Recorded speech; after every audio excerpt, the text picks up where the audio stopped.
Morning students, myself Shan Patel. Today we are going to start part 4 of chapter number 18, Waste Water Story. जैसे कि बच्चों हमको पता है कि हमारा चैप्टर नंबर 18 चल रहा है waste water story. Waste water story में हमें बहुत ही इंटरेस्टिंग टॉपिक्स के बारे में डिस्कस किया। ओके, वेस्ट वाटर स्टोरी में हमने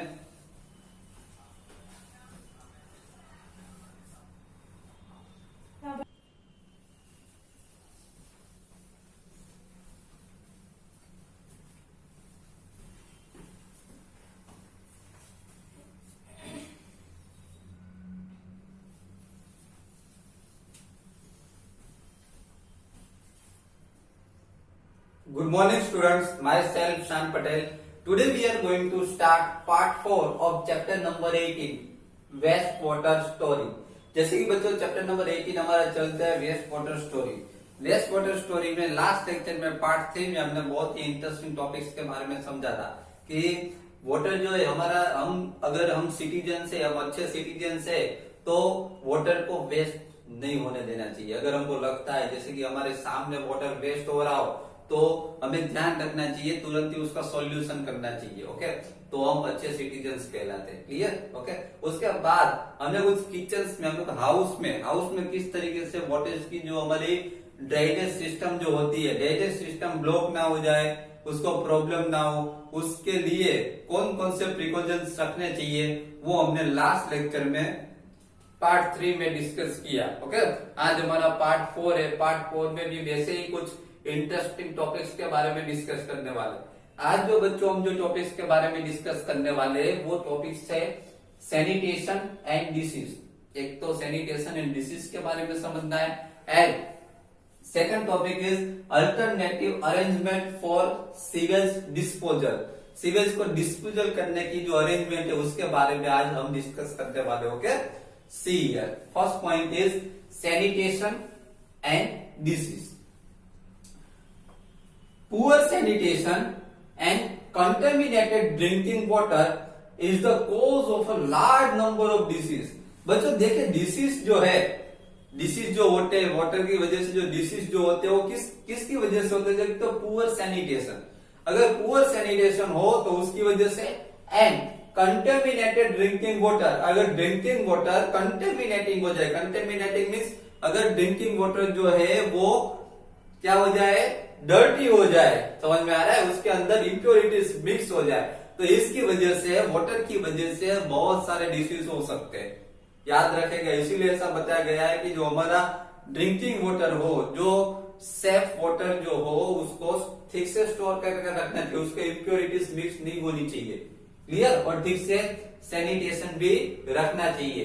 then second point is a very large fraction of our people defecates in the open, on dry river beds, on railway tracks, near fields, and many a time directly in water।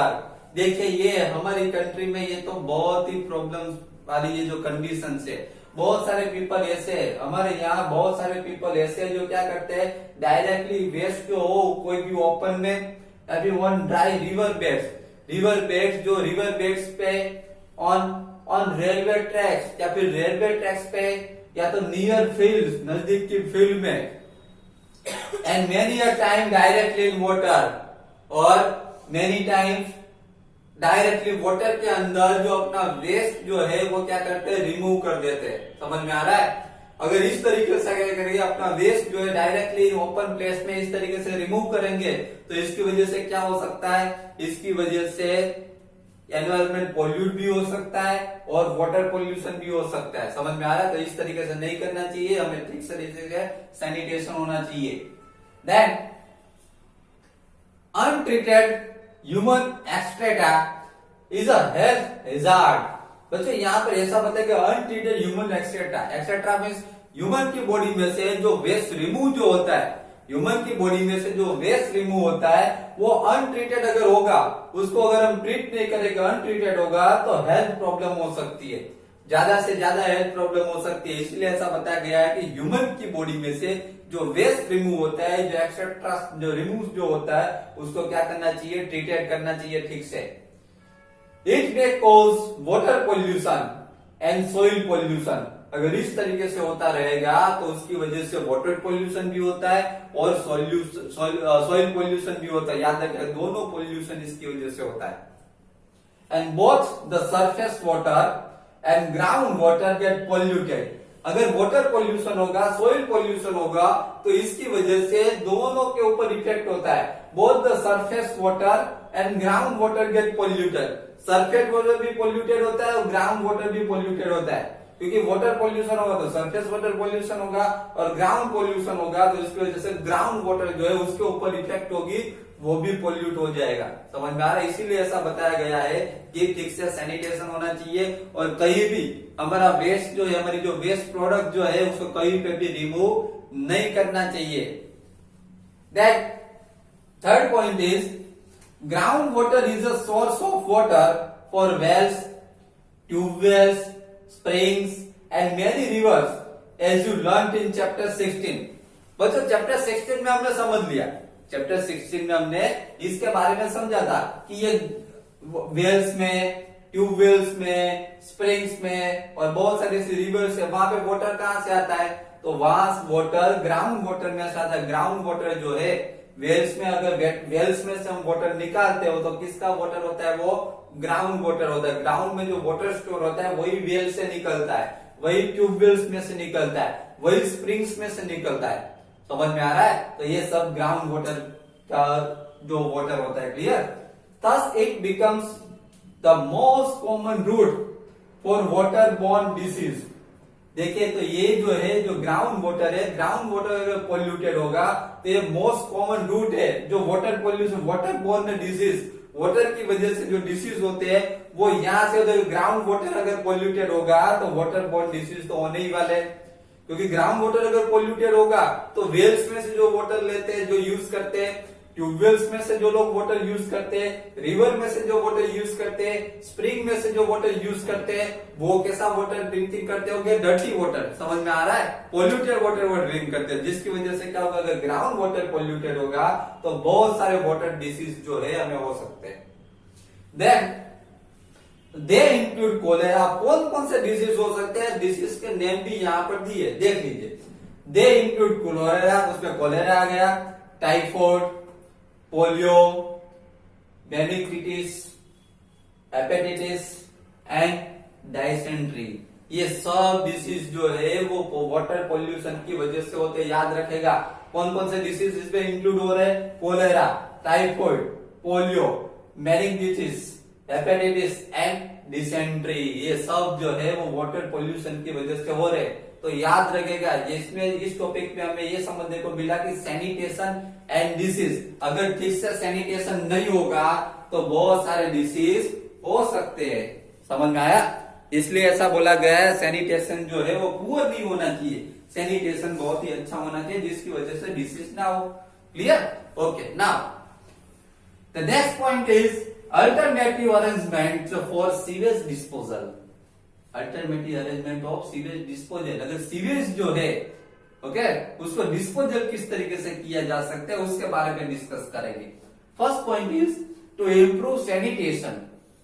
Low cost on site sewage disposal system are being encourage. यहां पर ऐसा बताया गया है to improve sanitation. Sanitation को improve करने के लिए क्या करना चाहिए? लोग अच्छे से सैनिटेशन करें। सैनिटेशन को इंप्रूव करने के लिए ये जो सीवेज की जो सिस्टम है, सीवेज डिस्पोजेबल जो सिस्टम जो होती है उसको लो कॉस्ट में प्रोवाइड करनी चाहिए। अगर हम लो कॉस्ट में sewage sanitation system, disposal system जो उसको हम लो कॉस्ट पे प्रोवाइड करेंगे तो पीपल जो होंगे इनकरेज होंगे। समझ में आ रहा है? और वो ये यूज करने लगेंगे, ठीक से करने लगेंगे। Examples are septic tanks. उसके एग्जाम्पल्स भी दिए, देखिए septic tanks, chemical toilets, composting pits, ये सब उसके एग्जांपल्स है। ये लो कॉस्टिंग जो सीवेज डिस्पोजल सिस्टम है वो यूज करनी चाहिए, उसके लिए पीपल को इंकरेज करना चाहिए। उसके एग्जांपल यहाँ पे दिए गए, सेप्टिक टैंक्स का यूज कर सकते हैं, केमिकल टॉयलेट्स का यूज कर सकते हैं, कंपोस्टिंग पिट्स का यूज कर सकते हैं। तो इन सब का यूज करके हम सीवेज डिस्पोजल कर सकते हैं। Clear? Now second point is septic tanks are suitable for places where there is no sewerage system for hospitals, isolated buildings or a cluster of 4 to 5 houses. बच्चों यहाँ पर ऐसा बताया गया है कि सेप्टिक टैंक सिस्टम जो है, सेप्टिक टैंक सिस्टम वो कौन सा प्लेसेस में वो अवेलेबल होनी चाहिए, कौन सा प्लेसेस के लिए सुटेबल है, तो जहां पे नो सीवरेज सिस्टम, जहां पे कोई सीवरेज सिस्टम ही नहीं है वहां पे अवेलेबल होनी चाहिए। जैसे कि यहाँ पर एग्जांपल भी दिए, हॉस्पिटल से, आइसोलेटेड बिल्डिंग से, क्लस्टर ऑफ 4 to 5 हाउसेज, जहां पे 4 to 5 हाउसेज है, जहां पे ड्राइनेज सिस्टम नहीं है, तो इन सब प्लेसेस में सेप्टिक टैंक सिस्टम होनी चाहिए। Then second point is some organisations offer hygienic on site human waste disposal technology. बच्चों कुछ ऑर्गेनाइजेशन ऐसी भी है जो on site hygienic on site human waste disposal technology जिसके पास है, जो प्रोवाइड करती है, तो ऐसे भी कुछ ऑर्गेनाइजेशन है। This toilets do not require scavenging. ये टॉयलेट्स जो होते हैं वो स्कैवेंजिंग, उसमें स्कैवेंजिंग की कोई रिक्वायरमेंट नहीं होती। Okay, etcetera from the toilet seats flow through covered drains into a biogas plant. इसमें इस तरीके से सिस्टम होती है कि जो एक्सेट्रा होता है हमारा, जो एक्सेट्रा होता है फ्रॉम द टॉयलेट सीट्स में से सीधा कहां पे फ्लो हो जाता है, टॉयलेट सीट से फ्लो हो जाता है through covered drains into a biogas plant, directly वो बायोगैस प्लांट के अंदर चला जाता है। समझ में आ रहा है? The biogas produce is used as a source of energy. और बायोगैस जो है, बायोगैस प्लांट जो है वो डायरेक्टली इसको हमारे एक्सेट्रा को सोर्स ऑफ एनर्जी की तरह यूज करता है। क्लियर? तो बच्चों यहां पर हमने alternative arrangement for sewage disposal, sewage को किस तरीके से डिस्पोजल किया जा सकता है उसके बारे में भी समझ लिया। क्लियर? तो आज का लेक्चर बच्चों, आज के लेक्चर पार्ट 4 में हमने बहुत ही 2 इंटरेस्टिंग पॉइंट्स के बारे में डिस्कस किया। First point is sanitation and disease. Sanitation and disease, sanitation अच्छी तरीके से होना चाहिए, जिसकी वजह अगर पुअर सैनिटेशन होगा, आज के लेक्चर में हमने समझा कि अगर पुअर सैनिटेशन होगा तो डिसीज जो है वो इंक्रीज होते जाएंगे। समझ में आ रहा है? अगर पुअर सैनिटेशन होगा तो वाटर डिसीज जो है वो इंक्रीज होते जाएंगे, और वाटर डिसीज इंक्रीज होने की वजह से सबकी हेल्थ को प्रॉब्लम होगा। क्लियर ना? ओके, नाउ उसके बाद हमने alternative arrangement for sewage disposal समझा कि सीवेज जो है उसको डिस्पोजल किस तरीके से किया जा सकता है, उसकी मेथड्स के बारे में समझा। ओके, तो बच्चों आज का लेक्चर पार्ट 4 यहाँ पे कंप्लीट हो रहा है। नेक्स्ट लेक्चर में पार्ट 5 में हम इससे भी आगे बहुत ही इंटरेस्टिंग टॉपिक्स के साथ मिलेंगे। Okay, thank you very much.